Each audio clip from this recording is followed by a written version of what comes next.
Yo, what's the deal? What's the deal? Good morning, rise and shine, people. Make sure you have your coffee, because this is going to be a fun show. Oh, my goodness, Freddie absent this morning. Golly, Freddie is absent this morning.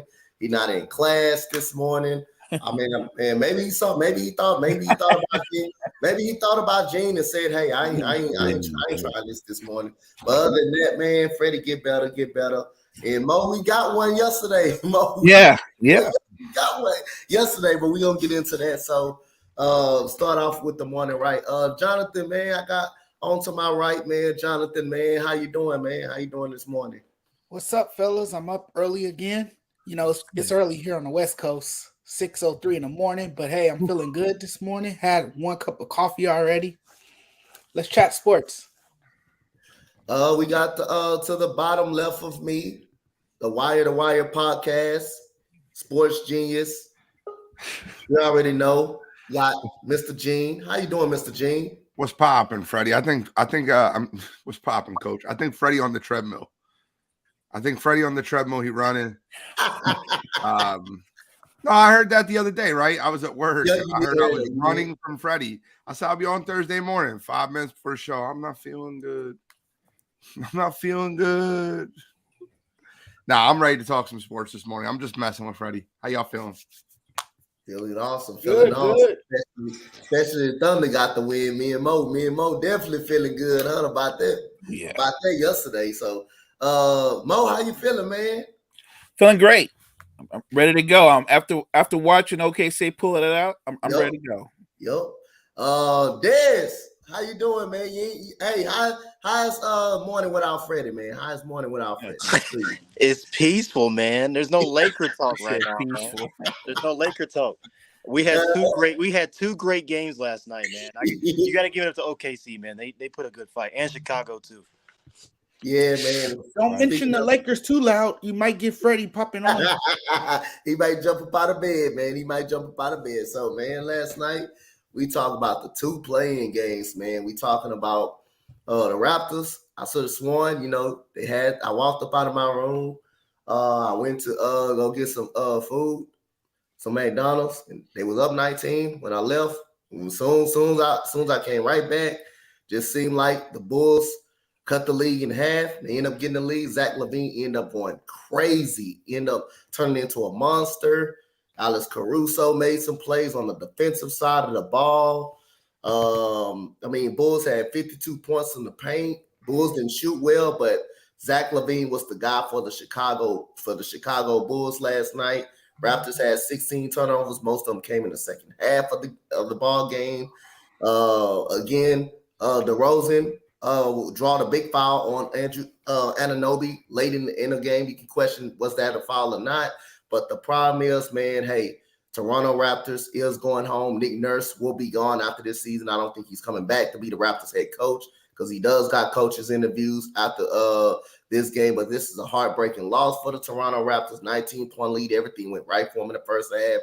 And again, trouble starting to happen in the second half, because Zach LaVine was totally unstoppable in the second half for the Chicago Bulls. Zach LaVine, 39 points in the game. Patrick Beverley made an impact on the defensive side of on the defensive side of the ball, with his ball pressure. And DeMar DeRozan had 23.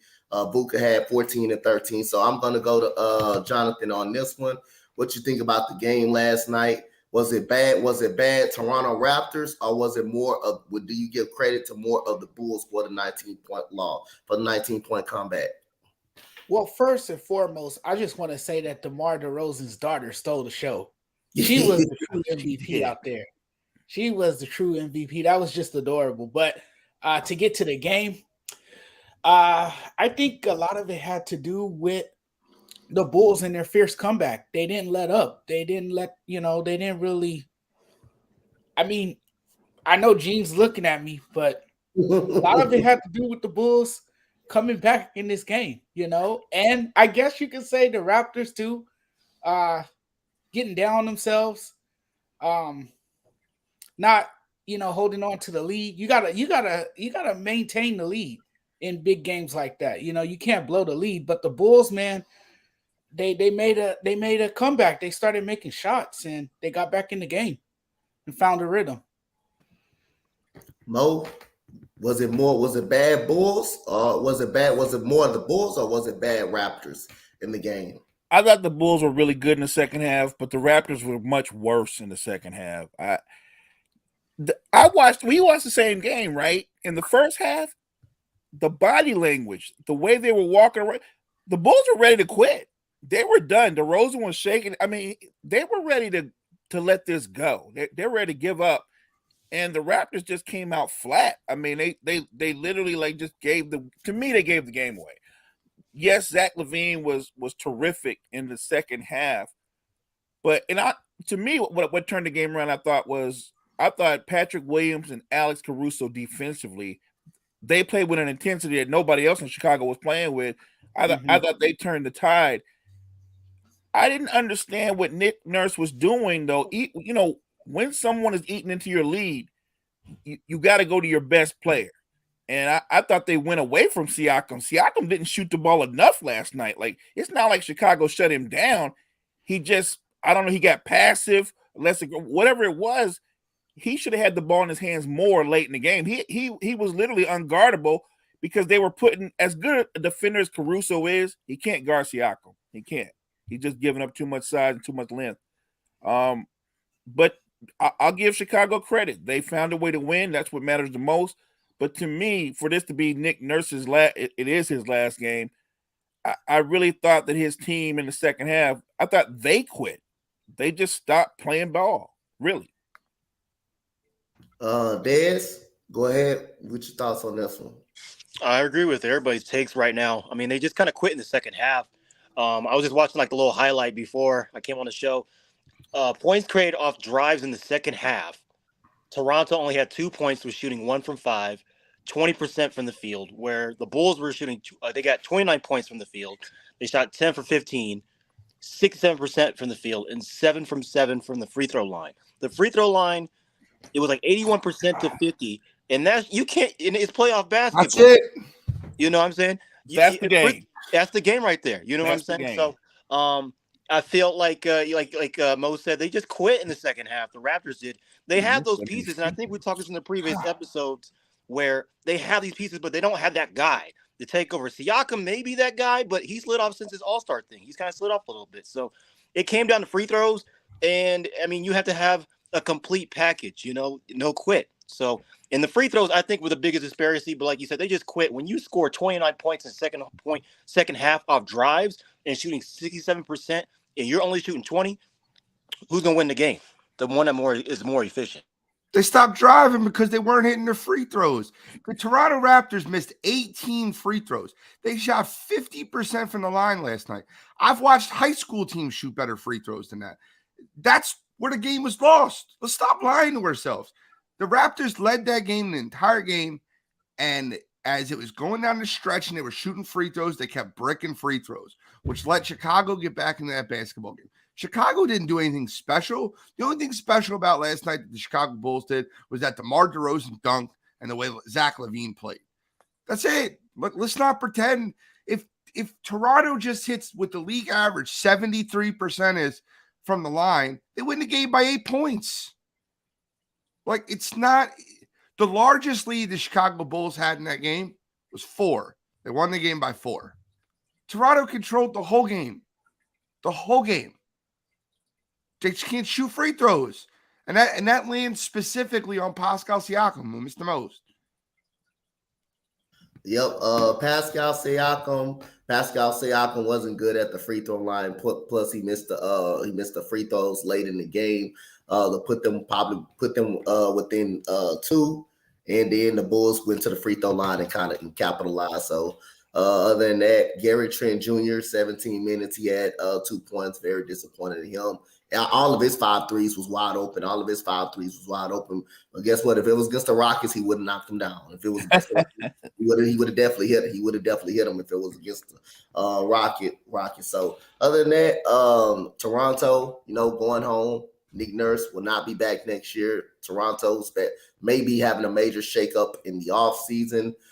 So Gene, since Toronto is up out of the playoffs, I'm gonna go to you. What should they do in the offseason? What should they do with this team in the offseason? How should they evaluate this team in the offseason? They need a premier guard, not a Fred VanVleet, who to me is a premier 6-man. It's what he's always been in the league. That's when teams are most best, when you have a backup point guard like VanVleet. They need a premier guard, and they have to work on their damn shooting. They got to put OG Anunoby on a milk box carton, because that guy, for all the people that hype him up, that think he's an elite player, for him to have 13 points and go 4 of 13 from the field, it's embarrassing. I think the Toronto Raptors need a premier guard, and they need to get that in the draft. They have a bunch of 6'9" talent. They got Siakam. They got OG. They got Scotty Barnes. They're fine on the front line. It's just, number one, you got to shoot better from the free throw line. And number 2, you need a premier guard. They needed a Jaden Ivey in the worst way. They need a guy out of this draft that can be – and you know what the worst part is? You know who they need? If you add Scoot Henderson to that team, they figure out a way to get to the number 2 pick, and you add Scoot Henderson to that team, that's a different team. It's a totally different team. You need to go out because nobody signs with Toronto. Like, let's just be real. Like, they have to overpay anybody for them to go sign up in Toronto. Nobody wants to play there. But they need a premier guard to put in that backcourt. Telling y'all, if y'all ain't seen Scoot Henderson, y'all go watch the dude. The dude is nice, man. I remember his first time. I remember him. What was that All-Star weekend when he tried to easily make a statement? And this was a Rising Stars game. He immediately gets the ball and he tried to reverse slam it down on my boy Jabari Smith. The only thing what happened, he did get fouled, but Scoop Henderson is the real deal, man. Smart foul. Yo, that was a smart. No, it was a smart foul because he definitely could have done. He was gonna go in if he didn't foul him. So, Dez, what should be the shakeup? What should be the shakeup in Toronto? First, the head coach, which we all know. I think the team quit on him last night too. I think everybody knows this. If you love your coach and you're gonna play for your coach and this is your last game, possibly, you're gonna go all out. You're gonna leave it all on the floor. I agree with what Gene said though. They need a premier guard. I mean, VanVleet's a great guard. Don't get me wrong, but he's more of a 6-man to me. I don't think he can be that type of guard like that. They have a lot of young pieces, which they're really lengthy for the team that they are. They just need to get better at shooting and better at free throws, because if you only shoot 50% from the free throw line, that's not going to win games. So I feel they just need to get a better backcourt, a better point guard that can facilitate, make his own shot, create for others. And whoever the head coach is next year, they just got to get the buy-in. And with Toronto, I mean, the only reason why they were relevant, it was with Kawhi Leonard, I think, at the time, and Pascal Siakam at that time. And after that, it's kind of been just a decline. So, and even with Drake from Toronto, it's not really helping them attract players. So the front office, get the head coach, get a point guard that can facilitate, shoot, make his own shot if needed, and be that guy. Mo, what you think the shakeup for Toronto should be in this offseason? I think Gene made a great point about VanVleet. Look, we could do a whole show, maybe several shows on guys in the NBA that are miscast. VanVleet is a talented guy, but really, if in his right role, he is a 6-man. He's not really quick enough to stay in front of other guards. He doesn't shoot consistently enough on the other end to really warrant the attention that people give him. And across that front line, Scotty Barnes, OG, they have the luxury of having two, I would say, top 10 wing defenders. The only problem I would say with that is, can they afford to keep both of them? Because that's the bigger luxury. I don't think OG's I don't think he's worth the money he's probably going to get. But I don't know if Toronto could afford to keep him. Not to mention, remember, Van Fleet himself is a free agent. He's going to be looking for monster dollars. And if I'm Toronto, I'm looking for a sign and trade. They really do need to upgrade, not just the point guard. Try to get a wing. Try to get a two guard that can create off the dribble and score as well. Like, if you can get some in this league, if you got guys that can create off the bounce and score, that's a difference maker. It's one thing to have shooting, but it's another thing to have guys that can get their own buckets and make life better for other players.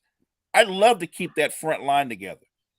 I'm not sure they can, but to me, going forward, you got to find a coach and you've got to get more creators out there because they're so stagnant when you look at what they do offensively. So much is predicated off of what Barnes, Anunoby, and Siakam do one-on-one because they don't really run what I would call an offense. It almost looks like a lot of ISO ball.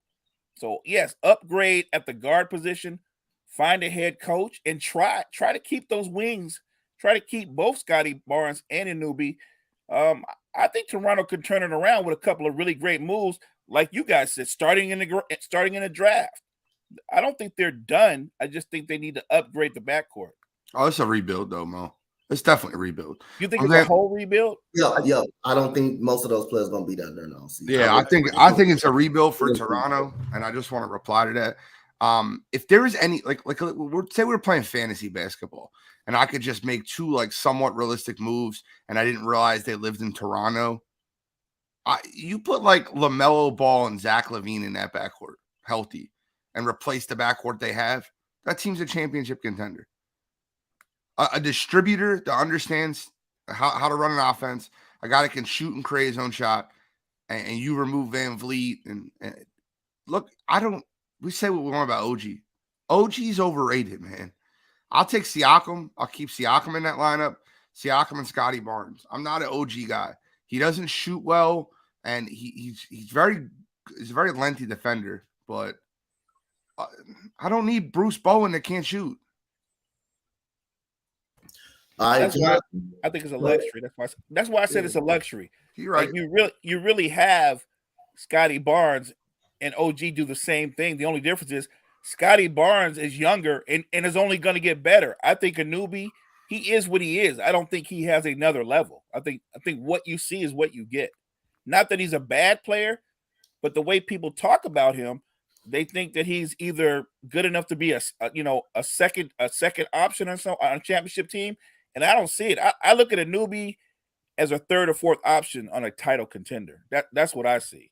I just don't think he's going to be a perennial all-star that like a lot of people say. They almost act like Toronto's holding him back, and I don't really think that's the case. Jonathan, your last take on this one? Yeah, I agree with everyone on this panel. I think this is a rebuild for Toronto. Toronto does need help in the backcourt. They have a great front court. They have the length, they have the athleticism, they have the defensive activity. I talked a little bit about that yesterday, but they're missing something. And what they're missing a true point guard that can make sure everything runs smoothly in that backcourt, make sure everything runs smoothly offensively. And that's the missing piece to their puzzle. All right, so we go on to the next game right here. In this last night game, I was jumping up on my seat up on this game. Me and Mo said OKC was going to win the game yesterday, going to go for the upset, and damn sure they brought it out. They won it. Shai Gilgeous-Alexander down the stretch, made that huge shot to put him up one. The thing I liked about OKC in that game yesterday, I mean, they never panicked, even though they were down by 9. They just kept coming back. They just kept fighting back. And New Orleans had a chance to build momentum early on in that game and kind of put them away. especially in the third quarter. But the OKC Thunder just kept fighting back, just kept coming back. And when they did try to double Alexander, I like what they did. They put Josh Giddey in the middle, kind of like a zone when they tried to trap him. They put him in the middle and throw it to Josh Giddey and let Josh Giddey make a play. And Josh Giddey was that second guy that was to make a play when they took Shai Gilgeous-Alexander out of the game. J-Dub had 11 points, even though he struggled from the field. I like the cut to the rim. In that fourth quarter. You had 10 assists from Josh Giddey. You had 9 rebounds as well. Showed you about the playmaking ability that he had.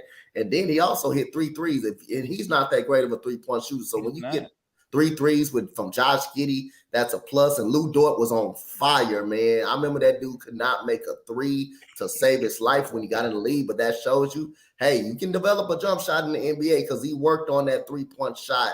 He worked on that three-point shot after that year when he played my Rockets in the playoffs. 27 points, 5 rebounds. He was a plus. He couldn't stop, Brandon Ingram, but I like the way he made it work. He made him work for it. Every shot was tough. You just got to give him credit. Brandon Ingram, 6'10", put the ball on the floor, and it's hard. It's hard. You can put a hand in his face. He still will make it. He's 6'10". By him being that tall, he can get up any shot he wants to, and there's nothing you can do about that. He was trying to fight over screens, and he definitely did that. So you just got to give credit to the OKC Thunder, man. And I say, man, OKC looked real good last night, and I like their chances going to Minnesota and beating Minnesota. So I'm gonna leave the floor to you guys. So, Jonathan, what you think about this game? Well, OKC has a bright future ahead of them. You're looking at a team that's on the rise. You're looking at a team that is growing up really fast in this league. And you look at that backcourt and you say, wow, that's one of the best up-and-coming tandems in this league. You see what Shai Gilgeous-Alexander did yesterday. And that's what an all-star is supposed to do. He is supposed to lead his team, particularly in the second half. And then you have Josh Giddey, who balled out. He had 31 points. I like him as well. I like the energy he brings. I like how he can elevate those around him. And that's what guards do. And, I mean, it was just a phenomenal performance by the OKC Thunder. A second-half explosion from SGA, in which the Thunder star made some key plays on each end of the floor. I mean, he was a two-way player, and he pushed OKC past the finish line. Let's just be real. There was this one play where he had the steal. I believe they were trailing by 2 with 1:44 left. And here comes SGA taking the ball away from Brandon Ingram, and he took it coast to coast for a layup. It's things like that. And then he comes down later and he hits a tough fading baseline jumper over Herb Jones with 28 seconds left. That's what you call one great performance, a dominant performance from your guard. And I mean, it was just sensational to watch. It was a great game. It was close. It was a hard-fought game to the end. You even seen some emotions from Josh Giddey getting up, wanting to retaliate after he took a forearm. I mean, it was a great game. Great stuff from OKC. And I really like the direction this team is going in. This team is going to be a team to be reckoned with down the road. I want a 30-second timeout up on this one. So, all right, cool. If you looked at the stream or any one of what I do, you would know me and Mo picked the Thunder last night. We was the only ones to pick the Thunder out of anybody on the panel, right? You would know Coach Dante said the Thunder is the best young team in the league, right? So just because someone don't pick them, that don't mean they doubt them. Sometimes a lot of people don't think it's their time, but everybody knows they may be they're the best young team. I said it on numerous occasions. This team is the best young team. So I don't know what you're talking about when I said I doubted the Thunder, and when me and Mo was the only ones that picked the Thunder last night. I've been picking them really half of the season. So if you're gonna stop, don't listen, sir. Listen, just listen. Go ahead, Mo, because We got the dub last night, and we Yeah, hit it was big. right on there. We hit the jackpot, did we? Go Yeah, ahead. it was an intense game. Enjoyed it. I actually like, if I'm being honest, what New Orleans did in trying to guard Shea. They made up their mind, like, we're not gonna let him go for 35 or 40 tonight.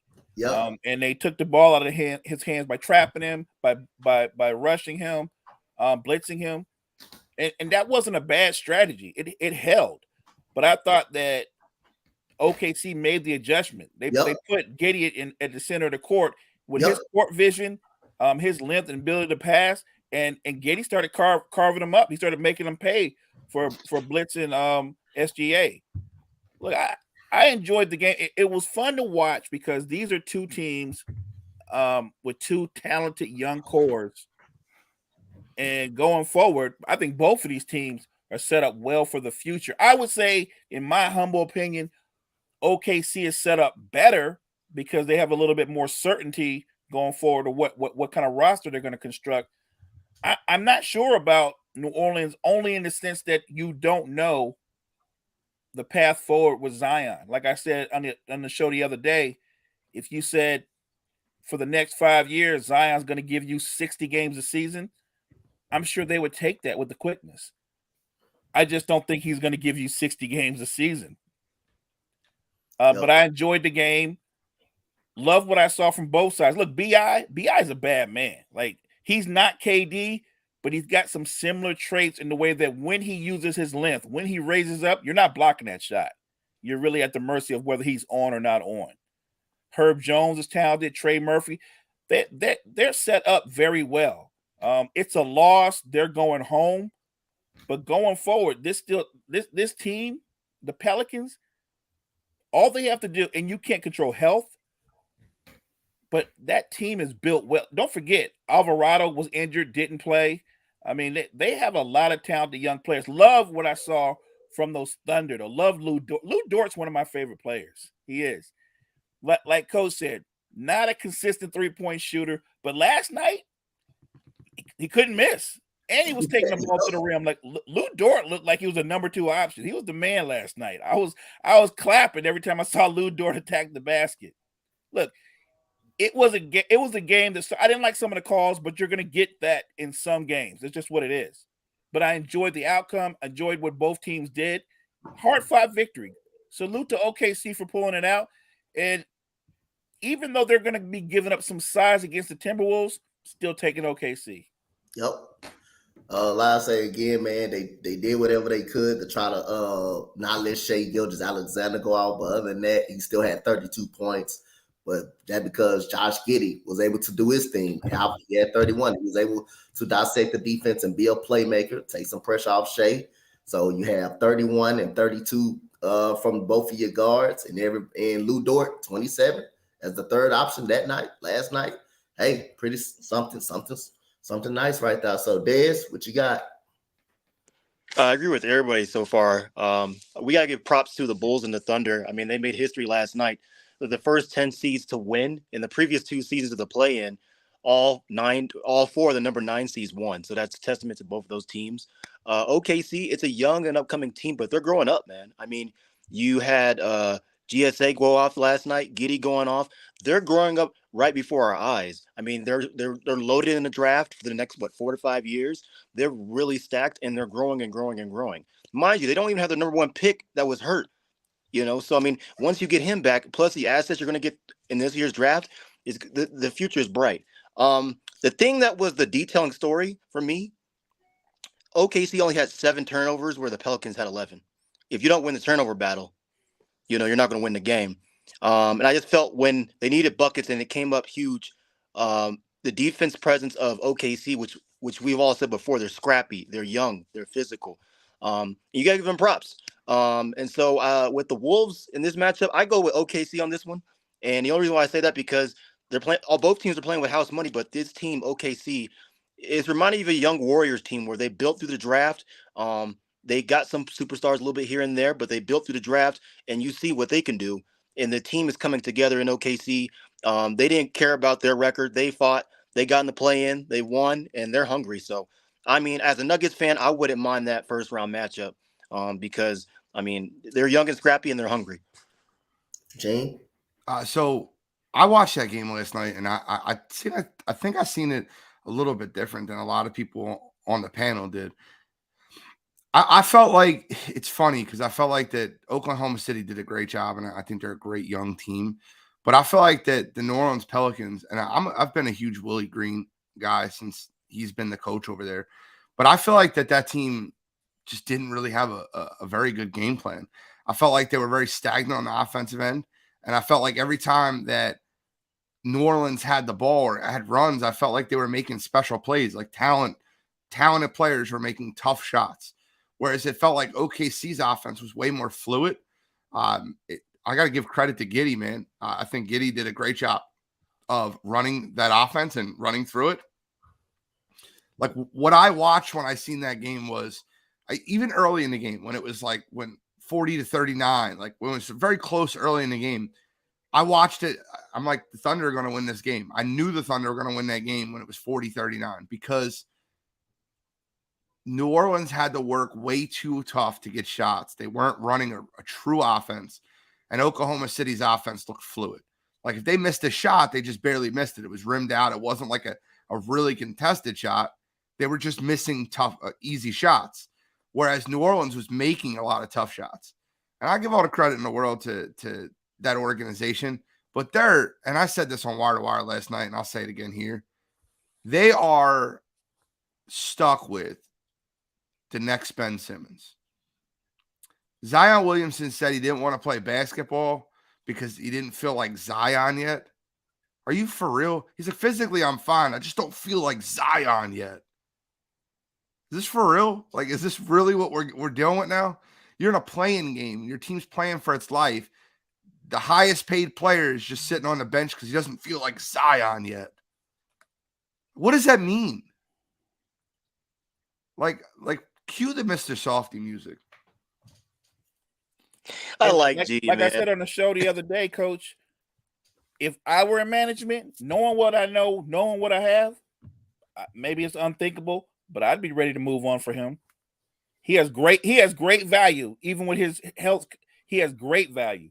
If you can get a haul from Rudy Gobert, what can you get for Zion? Hopefully nothing. Hopefully he rots. Hey, I don't like soft players. I don't like soft players. I don't like Facts. players that are number one overall picks that make millions of dollars that don't want to be on a basketball court. Right. You know what Zion Welcome to Williamson today's did? NBA. Yeah, but Yeah. I will continue speaking out about that. But do you know what the one thing that pissed me off about Zion more than anything? He said that he didn't feel like Zion. He felt like he would be apprehensive or a little nervous, and that might affect the flow or might affect the team. Why not come off the bench then? You too good to do that? Why not see if you have it and come off the bench? And if you do have it and you do feel good and you do get your feet wet and you do look good, you obviously would get more minutes. But that team needed you last night. Right. They needed a guy that can bully a bucket. And Zion can bully a bucket. But just who am I? Hey, I agree with Gene to piggyback off that real quick. I mean, he's right. I mean, the ego has to go out the window. Your team's playing for its life in the playoffs. You know, you're at home, and it just seems like he just quit. You know, so I mean, like Mo said, I would definitely take a look at and see what I can get for him because I mean, it's like another Greg Oden. Like I said in the past episode yesterday, it's like another Greg Oden. It's like another Ben Simmons. They don't feel like themselves. I know mental health is a real thing for sure, but you're getting paid so much dang money. They give you the resources in the league. They give you the resources. Why don't you use them? You know, get in shape. And he's not been in shape. I mean, since he's been in the league either. He's been hurt all the time. So, I mean, he just has to get off his butt, man. Can I add this though? They find some of these young players find convenient excuses to not play because they like the lifestyle, not necessarily the game. They lose passion for the sport and they start liking the money more than the game itself. I think that's some of the players' mindsets. I really believe that. I think Gene hit it dead on. The most important thing to Zion is not basketball. I can't tell you what it is because he already got money, but the most important thing for him is not basketball. So yes, indeed. Yes, indeed. We will move on to the next topic, and it will be stay in the NBA. So I'm gonna start from the bottom. We're gonna go all the way to the top and stop at Jonathan. All right, now, Gene, who will be the best player in these playoffs? That's an interesting statement. Kevin Durant. Look, I have the Suns winning the whole thing, right? So if I have the Suns winning the whole thing, Kevin Durant's got to be the best player in the playoffs, right? I think Giannis will put up the best stats. I think statistically Giannis will be the best player, but I think they'll end up folding versus Boston in the East semis. And I think that Boston will get the best of them. So then we'll be arguing whether it be Tatum or Durant. And I just think Durant, I think the Suns win. I think Durant has the better series. Statistically speaking, though, it could be anybody. It could be Joel Embiid. He's going to play against Brooklyn for 4 or 5 games, and he'll have 35 a night and dominate against that team. But when he plays against Boston, he's going to score a ton of points. Boston's made it very clear what they're going to do against Joel Embiid. You can score, nobody else is scoring. And, you've seen that the last time they played. Yep. He scored 52 points, had 16 rebounds, 4 blocks, 6 assists, and they won by 2 points against the Celtics team without Robert Williams and Jaylen Brown. There's so many people it could be, but I guess I got to go with Durant because I got the Suns winning it all, right? To the victor goes the spoils. Gotcha. Dez, who you got? Who you picking? The best player in the playoffs? I say Giannis. I'm not going to say, look, I say Nikola Jokic statistically. And the reason why I say that because I watched the media yesterday with the Nuggets and they look so fresh and free. And Nikola Jokic got a haircut and they said the practice yesterday seemed like a training camp practice. But you got to look at Giannis and the body of work with the Bucks. He can put up numbers. He can get the boards. He's a physical force, and he has a supporting cast around him to definitely make a deep run in the playoffs. So I say Giannis. I mean, he's been physically available, and he's definitely a force to be reckoned with. Gotcha. Mo, who you got? I'm gonna go with Tatum. I would like the Bucks to represent the East. I don't think they can beat the Celtics. Unless they got the best version of Middleton, and they're not going to get that. He's not healthy. He's not 100%. And they need that just to balance out with Brown, Tatum, not to mention now with Brogdon and Derek White. Like they've got so much versatility on the perimeter. And assuming that I'm right and Boston does beat them going forward, like I expect Boston back into the finals. I do. And so I'm going to go with Jason Tatum. Jonathan? There's a surplus of talent and there's a handful of names that you could choose from. But if I have to pick one guy, it's Jason Tatum. I think Boston is the deepest team in the playoffs. I like Jason Tatum. I think he will put the rest of the league on notice. I think he feels like there's unfinished business, and I think he will have the postseason of his life. I like Jason Tatum. He has shot up to superstardom. He is definitely one of the best players in this league, and I think he's just going to have a monster postseason. Gotcha on that. All right, so we go to the NFL portion of things. So the Giants have a little bit of a problem. Coach. Go ahead. You didn't give us your answer. Who do you think? I'm gonna go with Joel Embiid. But I think he's gonna I think he's gonna lose, even though he's gonna lose early, probably in the second round to Boston, because Boston, they're not gonna stop him, but they're gonna just stop everybody else. They play the best team defense that I probably have seen.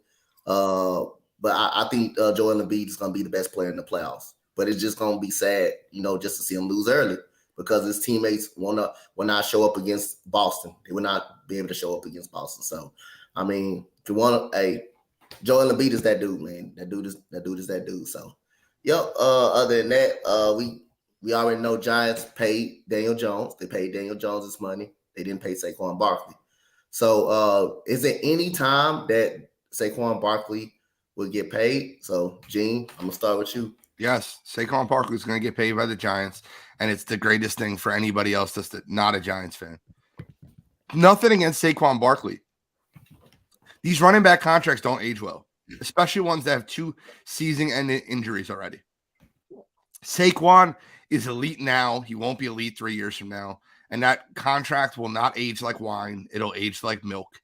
I love me some Saquon Barkley, and I think the Giants will pay him because the pressure from everywhere is to pay him. And I think Saquon's right to get that contract. I think he should go out and force that contract because as a running back in the NFL, you realize that your shelf life is much shorter, and you have one opportunity. It's after your rookie contract to get paid. Do not play on a franchise deal and get hurt again because that will severely cost you millions of dollars. If I'm Saquon Barkley, I'm doing exactly what he's doing, and the Giants are going to have to pay him. And a lot of people don't get this, right? The reason not to draft a running back with a top 10 overall pick isn't what they're going to do the first 5 years. It's because eventually you're going to have to pay that running back because the city's going to fall in love with them. And statistically, he's going to put up what Saquon Barkley put up last year and his rookie year. And then you're stuck.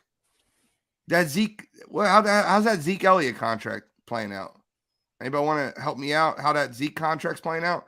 It happens all the time with top-tier running backs. They sit out. How about Aaron Jones? You want to be on the hook for that money? I don't want to be on the hook for that money. He's splitting carries. A.J. Dillon might be the better back over in Green Bay. Austin Eckler's doing the same thing right now. Call it like it is, right? These running backs want to get paid, and the best time to pay them is on their rookie deal. So NFL teams are going to consistently be going through this battle. I think Saquon does get paid. I just don't think it's going to be the right move. Dez, how about you? You think he gets paid before the season? Yeah, this reminds me, man, of I've seen Hard Knocks. We all seen Hard Knocks. You remember Darrelle Revis when he didn't get his contract extension until almost training camp started? Yep. Yeah, I can see a similar route because you look at the NFL now and the running backs. Josh Jacobs almost had a similar situation, but he signed the franchise tag, 1 year, $10 million deal. That's the average. I guess that's the average, right? When they do these deals for the running back for their position per year, right? So Saquon's only about to get 10 mil. And before, I think in November, they were trying to get in contract negotiations and try to get him at like 12. But he wants 14 million. He said he would have taken that. It was 14 million per year. But like Gene said, I mean, the running back longevity is not that great. I mean, you have your second tier running backs. You actually perform a little bit better and see a more positive upside. Look at Dallas with Ezekiel Elliott. See what happened then in those type of contracts. I say he gets paid. It's just going to be during probably training camp. And the things that sucks about this is he cannot do any offseason workouts with the team until this contract. So, the Giants know they need to pay him, and there's a lot of pressure on the Giants as well. But I think he gets paid, but it's probably during training camp. Mo? Yeah, of course he's going to get paid. He's going to get paid because Daniel Jones needs him to get paid. Like he's going to get paid because they paid Daniel Jones, who with a very low bar got paid throwing 15 touchdowns. I'm just saying, like. And everybody's talking about how Daniel Jones turned it around. What he showed me was he could be somewhat of a game manager, and he didn't lose games. The best thing that Daniel Jones does, if you've ever watched the Giants play, is when they call a passing play, he drops back. It's kind of like what Michael Vick used to do with the Falcons. And instead of making the 1, 2, 3, 4, 5 reads, he makes 1, 2 reads, and then he runs. That's their best play. The receivers are downfield, so are the DBs, and he gets past the line. That's their best play. That's what he does best. He's not a great quarterback. He's not even a very good quarterback. He needs Saquon Barkley. Whether we can get into running backs being overpaid or paying them too late, the best player on that team is still Saquon Barkley. And if you take him out of it and put Joe Blow back there with Daniel Jones, who's just Joe average, they're going to have problems. So, yeah, he's going to get paid. Jonathan? Yeah, I think it's a no-brainer that he's going to get paid. Look, Mo said it best. He is the security blanket to Daniel Jones. You don't have him playing behind him, Daniel Jones is irrelevant. He is not as good as you saw last season. We're talking about a running back who is a spectacular player when he's healthy, one of the most exciting running backs in the game.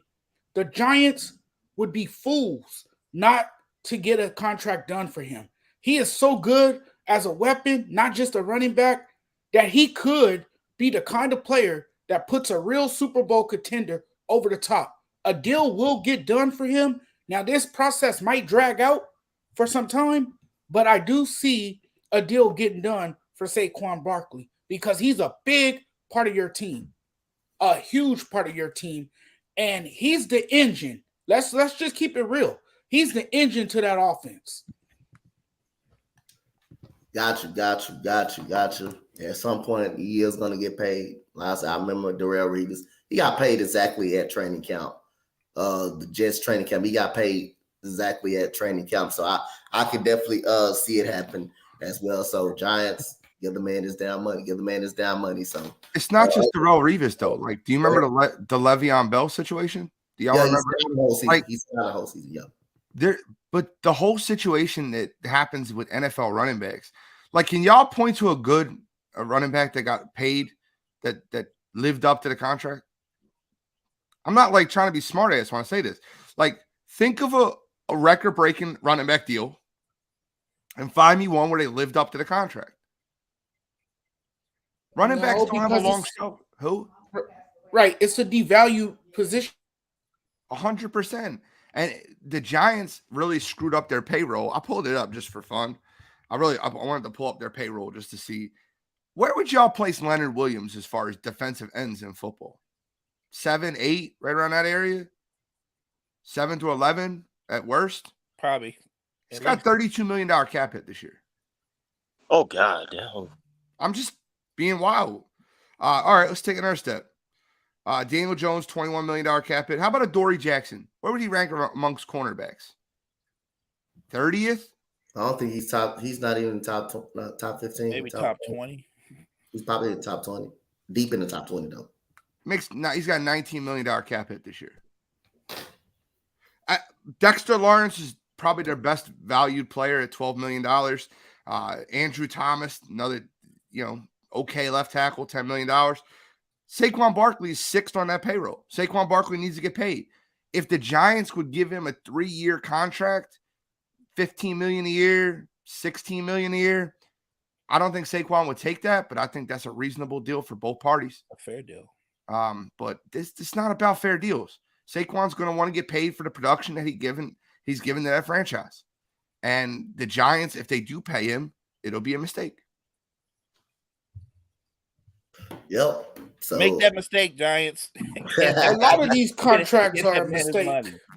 Make that mistake. That's just the type of business it is. Oh, I was going to say, too, Odell Beckham has his introductory press conference today at noon. That's a laughable thing. He got his money. I'm glad Odell got paid for that 1-year contract, but that's his last big contract because who's going to throw him the ball there in Baltimore? He got $18 million. He didn't get $18 million either. He's going to hit none of those incentives. You realize that, right? Oh, yeah. We knew that when the deal was made. Mm-hmm. Hey, he got that ring, though, so he could I hate that it's listed as an $18 million contract. It's not an $18 million contract. It's not even $18 million. It's just, at the end of the day, that was such a bad move for Odell. Forget the Ravens. That was a bad move for Odell. And I actually think it's a bad move for the Ravens. And I'll tell you why. Because now you have Lamar Jackson be like, now you're paying Odell. You're paying Roquan. Why aren't you paying me again? You're overpaying Odell Beckham, but you won't pay me. Who's going to throw him the ball? Tyler Huntley? Anthony Richardson? I don't know.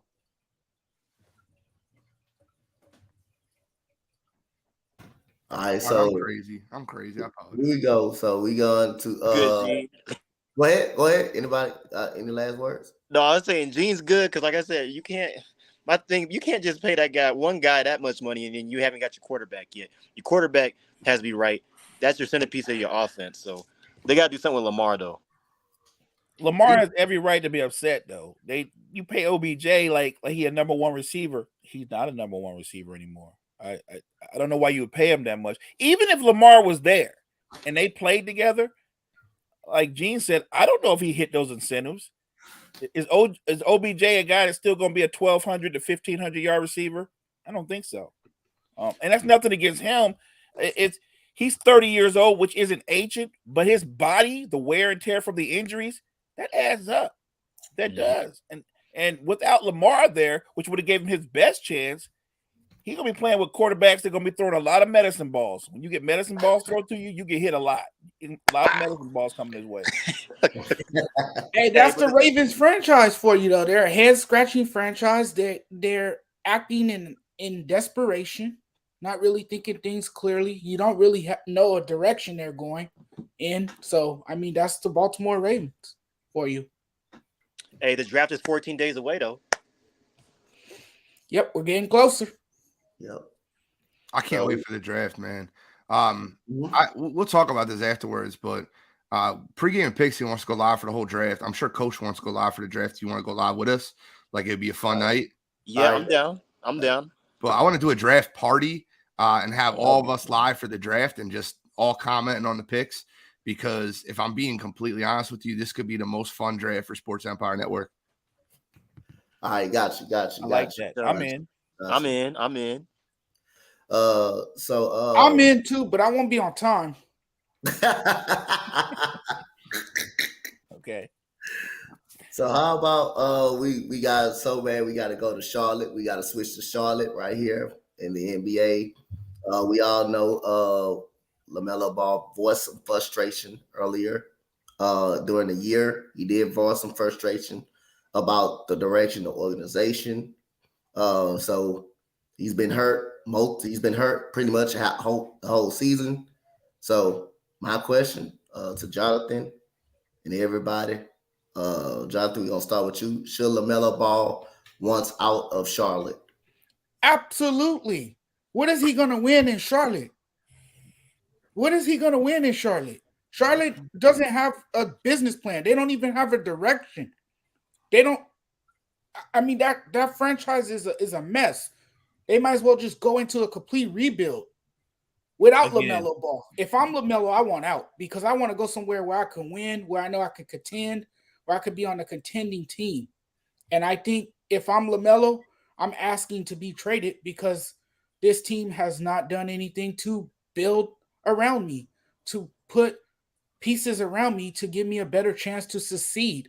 So, yes, I would ask for a trade. That's just me, though. I mean, hey, who's not going to disagree with you on that one if they don't? Nobody think LaMelo Ball is going to should be one. I think, to be honest, I think LaMelo Ball goes. Terry Rozier you should let go of Terry Rozier. PJ Washington, ain't nobody should be able to waste their career now. They can be good players, but not on this Charlotte team too much longer. So, Mo, go ahead. It's a black hole. LaMelo Ball, he can be a transcendent player. He has everything in his bag to be a dominant player, one of the best players in this league. That will never happen with Charlotte. He can put up all kind of numbers. Would that happen if they get Victor Wembanyama? Well, you know what? Charlotte might be the only franchise that wouldn't draft Victor Wembanyama. I'm just going off of their draft. They're so bad. They would find a way to mess up that. And I can't say nobody's a sure thing, but he's about as sure thing as you can get. Look, if they could get Victor, that'd be amazing. And still, would they find a way to mess up the combination of LaMelo and Victor? Probably the way the franchise has been run. If I'm LaMelo, you don't walk out of there, you run out of there. Yes, you demand to get out of there. Look at where they're at. Terry Rozier is a really good player, but he's a piece that could be on any other franchise. Bridges got legal issues. You don't even know what you're going to do with him. Yep. Arguably, he's their second best player. But the future with him, it's stagnant. I'm looking at LaMelo, and I'm sure that he would rather be in a bigger market to where he can brand him. And look, let's be real. Today's players are really big about branding themselves. You ain't going to brand yourself too well in Charlotte. I mean, all you do is catch L's. The biggest thing in Charlotte still to this day is the owner, is Michael Jordan. That's the only thing. And Mike, as great as he was as a player, horrible owner, just a terrible owner, terrible evaluator of talent. It just the worst. Yes, if I'm Lamelo, I want out. That doesn't mean they're going to grant that to him, because realistically, you don't just give up talent. You just don't. But I'm sure he dreams and hopes that's going to happen. It's not. But yeah, he should want out. Freddie, go back to sleep, man. Go back to bed. Go back to bed. Oh, I know what he's going to say. It's too early for this. It's too early for that, man. I know he's going to say. Hey, Freddie, no, he ain't going to the Lakers, man. God damn, all about the Lakers. And Man. see, I'm All not about the that. Lakers, man. And see, I'm not that kind of Laker fan either. I think everyone should be a Laker Me when they neither. become a free agent or when they demand to trade out of town. You know, I'm not that Laker fan. Nah. Freddie be like, let's Dang. get that guy. Let's get that guy. You know? Hey, okay. But, I'm the Laker fan. I try to stay in reality. So, oh, Lord. Exactly. Get out of here. Boy, get out of here. Be a rational fan, right? Right. Be a rational fan. There you go. Anyways, I think LaMelo should I think he should definitely explore his options. Definitely, I mean, he listens to his frustrations, and the front office be like, look, we got a franchise player. That's our franchise player right there. That's our cornerstone. Let's build around him. You haven't really built around him. And the Michael Jordan, he's a great as a player, like Mo said, but as a talent evaluator and GM, terrible. I mean, last time they're in the playoffs, I mean, I think I was still in high school at that point. So, I mean, it's just sad. I think LaMelo, it's a fresh start. I mean, see what you can get. I mean, and a team that could use a scorer, facilitator, quick, speed, agile. And for Charlotte, you can see what you get in return. Build your roster. It's a rebuild. So, because they're taking L's over there. They're not winning. They're taking L's. I'll make this very clear. I can't tell you whether he should want out or want now.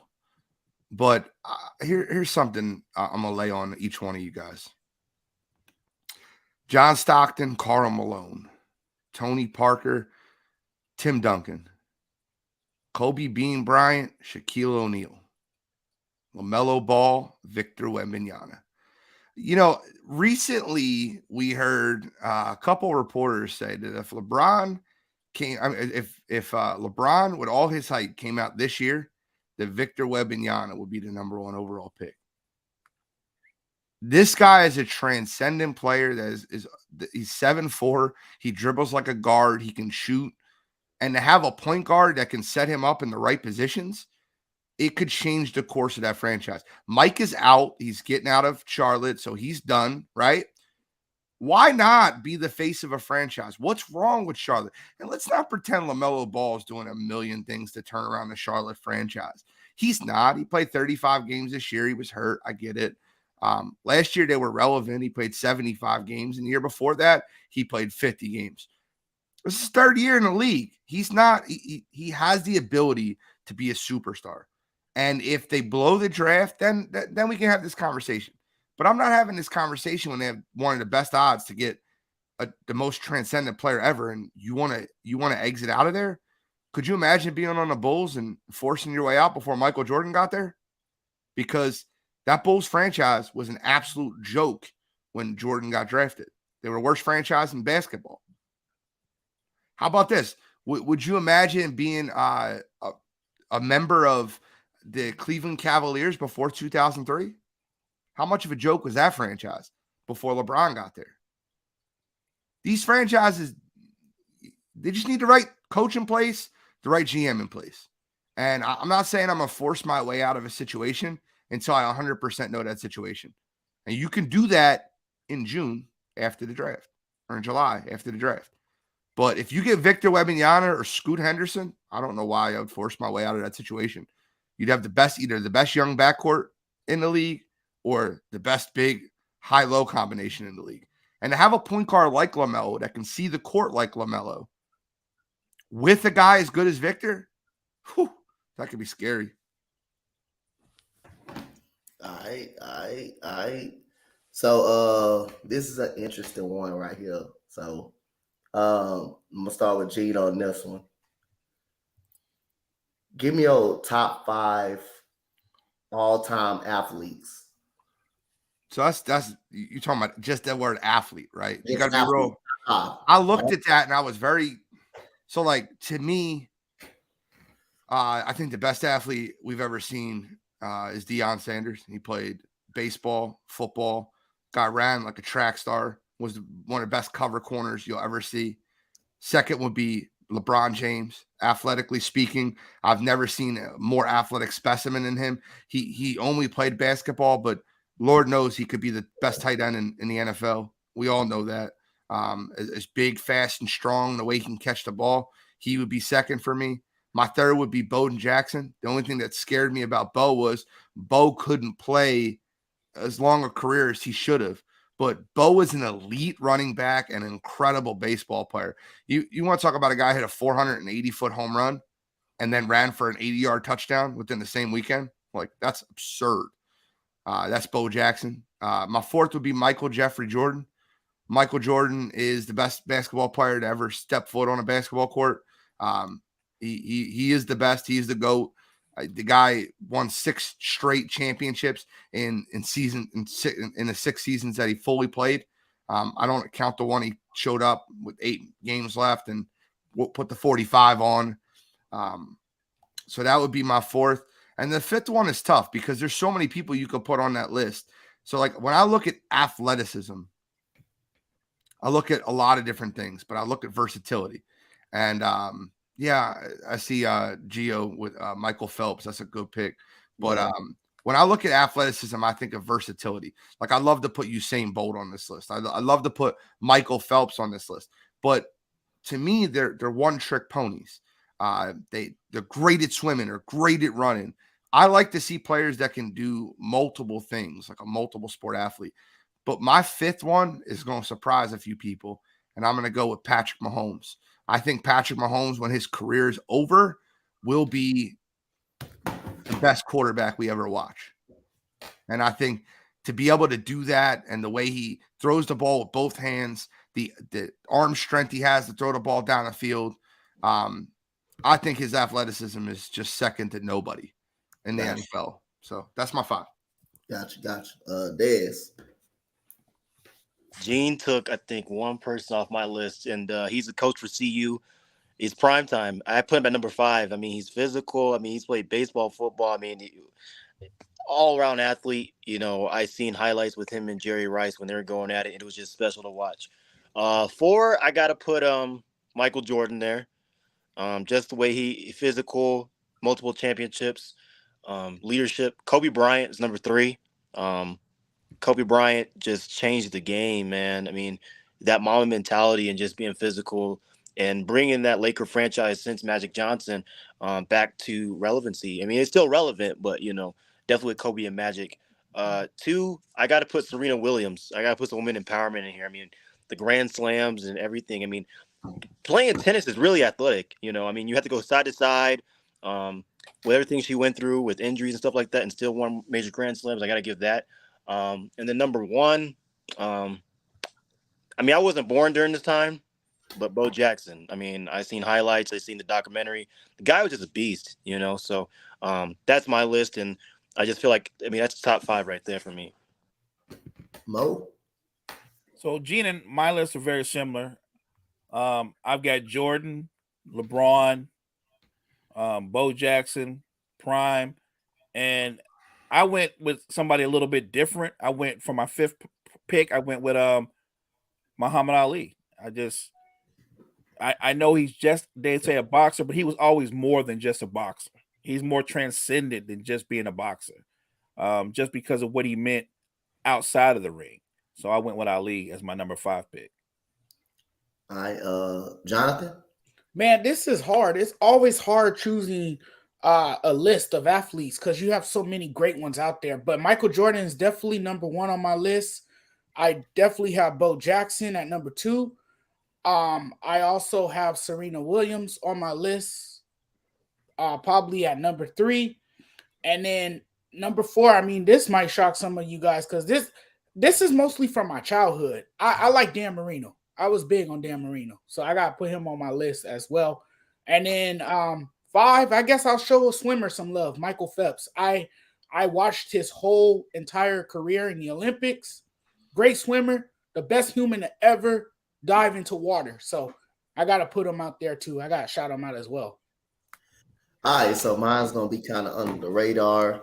A couple of mine's gonna be on this list is gonna be under the radar, right here. But I'm gonna go Michael Jordan number one. Like Gene said, this man dominated the game. The man come in as a rookie, already the best player in the NBA as a starter rookie. You know, he broke his foot, still dropped 60 points on one of the greatest defenses of all time, in the Boston Celtics. Nobody could forget about the flu game when he played with the flu. And, you know, he was able to push the Bulls through. Nobody can forget the steal in Game 6 on Carl Malone that turned into the game-winning shot. And when he was a Washington Wizards, a lot of people don't know this. When he was 40 years old, he was still averaging 23 points per game with the Washington Wizards. And again, he almost led the team into a playoff. That was at the stage when Washington was really bad. So Michael Jordan is number one on my list. Number two, you got to go prime time. You got to go Deion Sanders. Up on that part. Number three, I'm gonna go Serena Williams. So 4 and 5. I got number 4. I'm gonna go with Diana Taurasi from the WNBA. She all-time leading scorer WNBA, 3 WNBA championships. The best scorer in all of WNBA history. And number 5, I'm gonna go with Floyd Money Mayweather. Floyd Money Mayweather. He's also a promoter. He also promotes fighters. So that's my top 5 athletes of all time.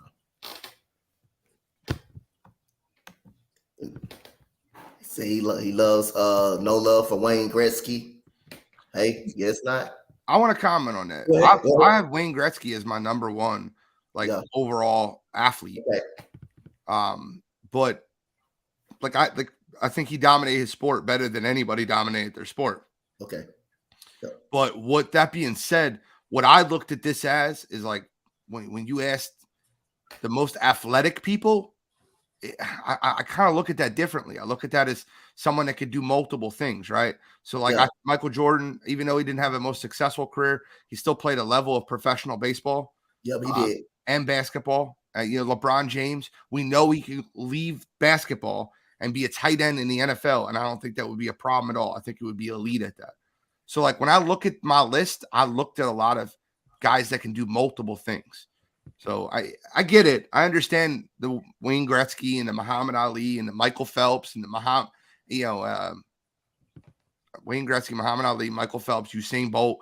I understand every one of those guys being mentioned. I don't know why. When I think of an athlete, I think multi-sport. I think guys that can do multiple things. And I know that Patrick Mahomes isn't multi-sport, but he's just somebody that I can't. Patrick Mahomes used to play baseball. Patrick Mahomes was a baseball player. He used to play baseball. Yeah, like his pops. Yeah, he used to play baseball. He was a multi-sport guy. So this is the last topic of the morning. Gene, who will have the better season out of these quarterbacks? You got Russell Wilson, Matt Stafford, Derek Carr. This is easy. I've seen this. I was just looking for a different. It's Russell Wilson. Okay. If you look at the situation that happened in Denver last year, Nathaniel Hackett is an absolute fraud. He's a joke. The guy shouldn't have got a head coaching job. He got a head coaching job because they wanted to lure Aaron Rodgers there. Then they panic traded for Russell Wilson. You got one of the best offensive innovators in Sean Payton going to Denver with the likes of Jerry Jeudy. You have a running back that's decent. You have a good defense. Look at Derek Carr's situation. Look, I don't dislike Derek Carr. I like Derek Carr. But Derek Carr walked out of a situation with Devontae Adams, Hunter Renfrow, Darren Waller, and an offensive-minded coach, and moved to a situation with Chris Olave and then a bunch of misfits. Because maybe Michael Thomas, if he decides to play football this year, and a defensive-minded head coach. I don't think that situation gets better. And I think with Matt Stafford, I'll just be clear. Nothing against the guy. I just think he has a really, really tough injury to recover from. I thought he was going to retire. I think that he is in one of those situations to where he's got to think about life outside football. He got his money. He got his Super Bowl, and nothing against him. I just think the injury is so much to come back from. And I think that Rams team is absolutely falling apart at the seams. They went all in for Super Bowl run, and I get that. I understand that. They got the Super Bowl. They won. They got what they wanted. But I think now they got to pay the piper. And, that's a lot of mediocrity. Des, who you got? Gene, you made my day, man. I'm a Bronco fan. You made my day. You made my day with that pick. Hey, I think I wore a Russell Wilson shirt yesterday, the day before yesterday's episode. Yeah. And I think, what was it? Freddie was like, why am I wearing it? I go Russell Wilson. They already putting the work in. Sean Payton is an old school tough guy, offensive minded. You see what they spent almost combined with the 2 offensive linemen. It's almost 30-something million per year for both offensive linemen. They got bigger. They got faster. I mean, the wide receiver position, I'm not a fan of right now because the fact that we have the second highest cap space within the wide receiver room, but none of them have made a Pro Bowl, But at the end of the day, Russell Wilson has the weapons. He has the offensive line to block, so he's not on his back. Derek Carr, like Gene said, he went from having Hunter Renfrow, Devontae Adams, you had Darren Waller, to now you just have Chris Olave, and you may have Michael Thomas. You don't even know what you're really going to have in your guys.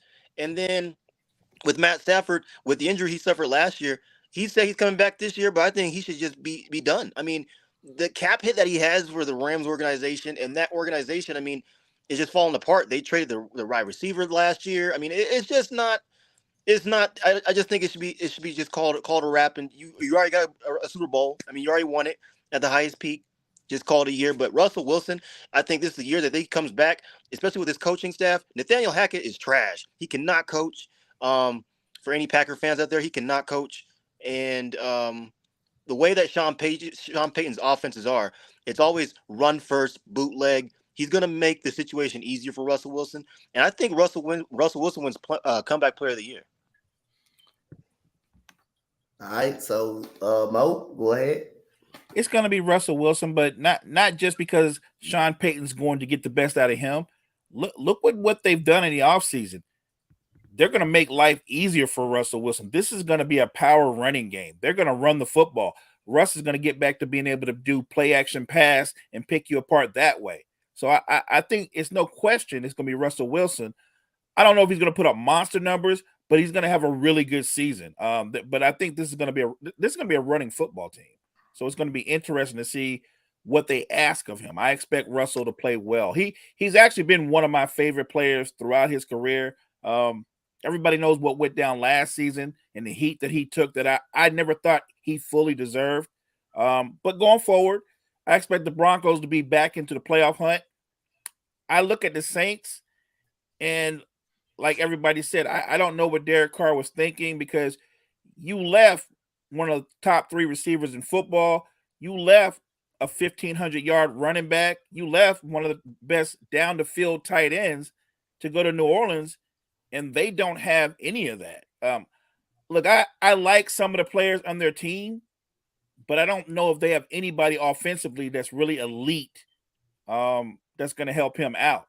And the way he's played, it seems like you're set up to see more of the same. You're going to see what the Derek Carr you saw with the Raiders. I expect you to see the Derek Carr with the Saints. There'll be good moments. There'll be plenty of bad moments. And as far as Matthew Stafford, he had a terrific run with the Rams, but everybody knows they were set up to win right in that moment and then pay the price down the road. They are now paying the price. It doesn't even benefit him if he's able to come back to get behind that offensive line, which, by the way, right now is one of the worst offensive lines in football. Matthew Stafford should walk away and really consider life after football. He numbers wise, he's actually had an underrated career, and he did the one thing that people didn't see him doing. He won a Super Bowl. I think Matthew Stafford there's no real reason, unless he just loves the game to the point where he wants to get on the field again, for him to step back there with that Rams team that's set up for failure. Yep, I agree with you. All right, Jonathan, who you got? Being here in Los Angeles, I could tell you that Matthew Stafford should have retired. He should have retired from the game. he's not going to come back the same. He's not going to come back the same. So this is clearly going to be Russell Wilson's year to bounce back. New coach, different coaching staff.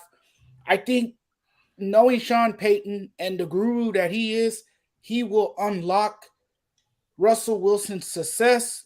I think this is a year that we see him revitalize his career and he gets back to looking like the quarterback that he once was, because last year he was set up for failure because of Nathaniel Hackett, who shouldn't have never been hired in the first place. And it showed, and it showed badly. So I think this is the year that Russell Wilson will outshine the rest of the quarterbacks on the list. I know Derek Carr's in a new place now, new environment, change of scenery. He's in New Orleans. I think he will put up some numbers, but I think Russell Wilson will outshine everyone that is mentioned on this list.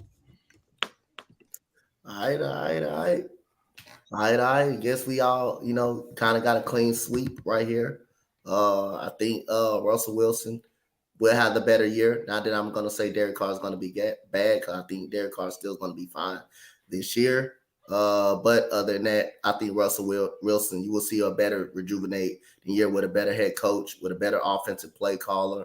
And if the receivers can stay healthy for Denver, they can be pretty vulnerable. They can be pretty respectable. So other than that, that's the last topic of the morning. Appreciate everybody that listened, that tuned in, to everybody, man. So Jonathan, tell the people they can follow you at. Yeah, you can follow me just about anywhere on social media. I'm on Facebook. I have a fan page. It's called The Sports Judge.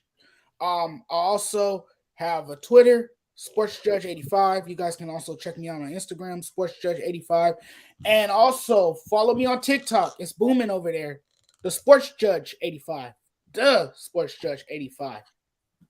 And I have a YouTube channel as well, The Sports Judge. Like and subscribe. Gotcha. Mo, tell the people they can follow you at. You can find me here at Sports Empire Network, and I'll drop another episode of my podcast, NBA Cypher. You can catch me on iHeartRadio, Spotify, and other outlets. All right, go ahead, Des. They can follow you at. You can follow me on Facebook, Empire Sports Network. I just dropped a new podcast called Dead Sports Show. It's going to be Monday through Friday at 6 a.m. 6 a.m. Mountain Time, an hour before our show here. And then on Instagram, Desmond215234. You can follow me there. Y'all going to have to start sending me some links to these shows, man. But other than that, Gene, what about you? Wire to Wire Sports Podcast, Wednesday nights. We going live 131 straight Wednesdays, so proud of that. 132 will be next week. Pregame and Pigskin Thursday night, Cheap Seats Monday night, and then every Wednesday, or I try to be here every Wednesday morning when I can. I'm here Thursday this week because my day off got moved. But anytime you can find me, I'll be on Sports Empire Network or Wire to Wire Sports Podcast. And I'm with Jonathan. The TikTok thing's pretty big. We got to blow that up a little bit. Yep. So other than that, man, I ain't no introduction for me. Y'all just find me. Y'all know where to find me at. Y'all, I ain't hard to find that also. Other than that, wrap up the morning show. Your boy Coach Dante, your boy Jonathan right there.